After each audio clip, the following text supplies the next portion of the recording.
నమస్తే, welcome to టీవీ12 Telugu. మహిళలు అన్ని రంగాల్లో ఉన్నతంగా రాణించాలి. చీఫ్ విప్ జీవి ఈపూరు మండలం ముప్పాళ్లలో రాష్ట్ర స్థాయి సంక్రాంతి ముగ్గుల పోటీలో విజేతలకు బహుమతులు అందజేసిన చీఫ్ విప్ జీవి మాజీ ఎమ్మెల్యే మక్కెన మహిళలు సాధికారత సాధిస్తూ అన్ని రంగాల్లో రాణించాలని ఆకాంక్షించారు. ప్రభుత్వ చీఫ్ విప్ వినుకొండ ఎమ్మెల్యే జీవి ఆంజనేయులు ఆ రంగం ఈ రంగం అన్న తేడా లేకుండా వారంతా ముందడుగు వెయ్యాలన్నదే కూటమి ప్రభుత్వం అభిమతంగా తెలిపారు. సంక్రాంతి సంబరాల్లో భాగంగా ఈపూరు మండలం ముప్పాళ్లలో బుధవారం నిర్వహించిన రాష్ట్ర స్థాయి ముగ్గుల పోటీలకు విశేష స్పందన లభించింది. Shri Nandamuri Taraka Ramarao memorial Shivashakti Leela and Anjan foundation ఆధ్వర్యంలో గన్నమనేని వెంకయ్య జ్ఞాపకార్థం ముప్పాళ్లలో 20వ రాష్ట్ర స్థాయి సంక్రాంతి ముగ్గుల పోటీలు నిర్వహించారు. ముఖ్య అతిథిగా వచ్చిన ప్రభుత్వ చీఫ్ విప్ జీవి ఆంజనేయులు పోటీల్లో పాల్గొన్న మహిళలు యువతలను అభినందించారు. 3 భాగాల ముగ్గుల్లో 5 చొప్పున ఎంపిక చేసి విజేతలకు బహుమతులు అందజేశారు. ప్రత్యేక అభినందనలు తెలియజేస్తున్నా. ముఖ్యంగా ఈరోజు చంద్రబాబు గారి ప్రభుత్వం వచ్చింది. అందరూ కూడా చంద్రబాబు గారి ప్రభుత్వం గెలిచారు. 93% మెజార్టీ సీట్లతోటి 164 సీట్లతో బంపర్ మెజార్టీతో ఎన్డీఏ గెలిచింది అంటే, చంద్రబాబు గారు ముఖ్యమంత్రి అయ్యారంటే ఈ రాష్ట్ర ప్రజలందరూ కూడా చాలా మంచివాళ్ళు.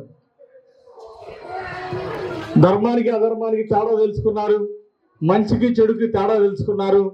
చంద్రబాబు గారు లాంటి మంచి వ్యక్తి, అలాగే పవన్ కళ్యాణ్ లాంటి వ్యక్తి, ఉప ముఖ్యమంత్రి గారు నారా లోకేష్ గారు లాంటి యువ నాయకులు ఈ రాష్ట్రానికి చాలా అవసరమని ప్రజలందరూ కూడా భావించి అండగా నిలబడ్డారు.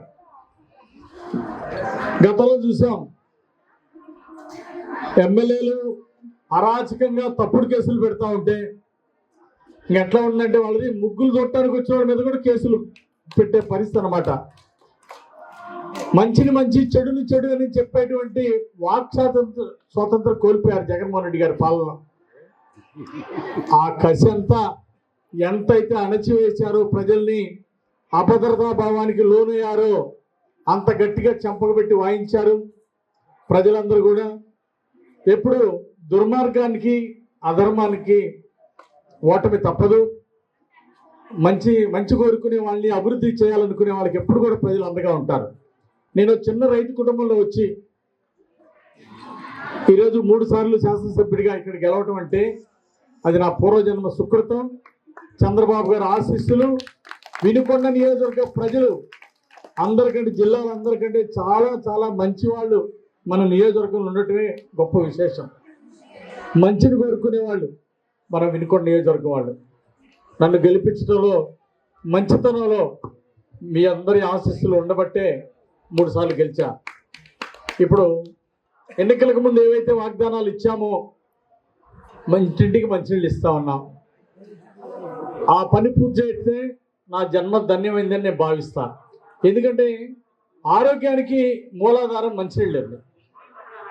చాలా ఊళ్ళలో బోర్లో నీళ్లు తాగితే ఫ్లోరిన్ వాటర్ ఉంటుంది, అందులో ఆరోగ్యానికి మంచిది కాదు. పోనీ మినరల్ వాటర్ తాగుదామంటే దీంట్లో అన్ని కూడా ఫిల్టర్ అయిపోయి ఈ నీళ్ళు ఎక్కువ కాలం తాగితే ఎముకలు ఇరిగిపోతాయి, అంటే బోన్స్ వీక్ అయిపోతాయి. అసలైన నీళ్లు నాగార్జున సాగర్ నీళ్లు, కృష్ణా జలాలు తాగితేనే ఆరోగ్యానికి మంచిది, లేదా గోదావరి నీళ్ళు తాగాలి. నదీ జలాలు తాగితే ఎప్పుడు కూడా ఆరోగ్యానికి మంచిది. కాబట్టి ఆ నదీ జలాలను ఇంటింటికి మంచినీళ్ళు ఇవ్వడమే నేను లక్ష్యంగా పెట్టుకున్నాను. ఎంపీ శ్రీకృష్ణదేవరాయలు కూడా చాలా మంచి వ్యక్తి.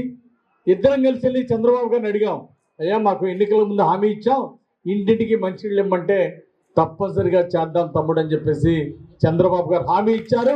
తప్పనిసరిగా మీ రుణం తీర్చుకోవడం కోసం ఇంటింటికి మంచినీళ్ళు ఇచ్చి, ప్రతి ఇంటికి ట్యాప్ వేసి నాగార్జున సాగర్ కృష్ణానది నీళ్లు మంచినీళ్ళుగా మీకు బహుమతి అందజేస్తాను. అంతేకాదు చంద్రబాబు గారు చెప్పాం, అయ్యా గోదావరి పెన్నా నదుల అనుసంధానం నగరికల దగ్గర గోదావరి నీళ్ళు లిఫ్ట్లో 5 లిఫ్ట్లు తీసుకొచ్చి అక్కడ వేస్తే మీరు వేద్దామని శంకుస్థాపన చేశారు. మీరు పనులు చకచకా ముందుకు తీసుకెళ్లారు. కానీ జగన్మోహన్ రెడ్డి పాలన వచ్చినాక పక్కన పడేశాడు. అది మళ్ళీ పూర్తి చేయాలంటే మీరు చేయాలా, మీరు అది చేస్తే మాకు 2 పంటలు నీళ్ళు వస్తాయని చెప్పి చంద్రబాబు గారిని అడిగితే ఆయన స్పందించారు. అదే తమ్ముడు